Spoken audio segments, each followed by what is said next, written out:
ഇവിടെ നിന്നും ഇത്രയും നേരം കഴിച്ചത് ഒന്നുമല്ല, ഈ ഇഡലിയും ബീഫും തന്നെയാണ് സൂപ്പർ എന്ന് മനസ്സിലായത് ഏറ്റവും അവസാനമായിരുന്നു. നമ്മൾ ഇന്ന് ബ്രേക്ക്ഫാസ്റ്റ് കഴിക്കാൻ എത്തിയത് മാവേലിക്കര പനച്ചമൂടുള്ള അഞ്ജൂസ് കിച്ചണിലാണ്. ഇവിടെ രാവിലെ ഒരു 7:30 മുതൽ നല്ല തിരക്കാണ്. നമ്മൾ എത്തിയപ്പോഴത്തേക്കും ഇവിടുത്തെ ഹൈലൈറ്റ് ഐറ്റമായ അപ്പം കഴിഞ്ഞിരുന്നു. ബാക്കിയുള്ള ഐറ്റംസ് ഒക്കെയാണ് നമുക്ക് ട്രൈ ചെയ്യാനായി കിട്ടിയത്. അപ്പം കൂടാതെ ഇവിടെ ദോശയും ചപ്പാത്തിയും ഇഡലിയും ഒക്കെ ഉണ്ട്. നമ്മൾ അതെല്ലാം വാങ്ങി. ഒഴിക്കാനായി സാമ്പാറും പിന്നെ ഈ കാന്താരി ചമ്മന്തിയുമാണ്. അഞ്ജുവിന്റെ സ്പെഷ്യൽ ഈ കാന്താരി ചമ്മന്തി ഒരിക്കലും മിസ് ചെയ്യില്ല. രണ്ടും കൂടി ചേർത്ത് കഴിക്കാൻ തന്നെ സൂപ്പറാണ്.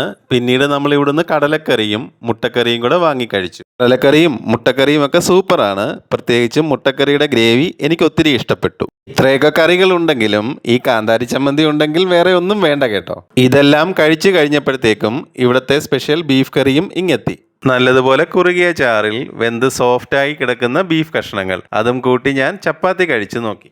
ഇത് കാണുമ്പോൾ തന്നെ അറിയാമല്ലോ ഇതിൻ്റെ ടേസ്റ്റ്. എല്ലാം കഴിഞ്ഞപ്പോഴാണ് ഞാനൊരു ഇഡലിയും കൂടെ വാങ്ങി ഈ ബീഫിൻ്റെ കൂടെ ട്രൈ ചെയ്യാമെന്ന് കരുതിയത്. അപ്പോഴാണ് എനിക്ക് മനസ്സിലായത് ഇതുവരെ കഴിച്ചതൊന്നുമല്ല, ഈ ഇഡലിയും ബീഫും തന്നെയാണ് ഇവിടുത്തെ ഏറ്റവും അടിപൊളി കോമ്പിനേഷൻ. പിന്നെ ഒരു ചായയും കുടിച്ച് ഇന്നത്തെ ബ്രേക്ക്ഫാസ്റ്റ് നിർത്തി. ഇവിടെ നിന്ന് കഴിച്ചതെല്ലാം തന്നെ നമുക്ക് ഇഷ്ടപ്പെട്ടു. ഈ അഞ്ജൂസ് കിച്ചന്റെ ലൊക്കേഷൻ വരുന്നത് ആലപ്പുഴ ജില്ലയിൽ മാവേലിക്കര തട്ടാരമ്പലം ചെട്ടികുളങ്ങര റൂട്ടിൽ പനച്ചമൂട് ജംഗ്ഷനിൽ നിന്നും കുറച്ച് പടിഞ്ഞാറോട്ട് മാറിയാണ്.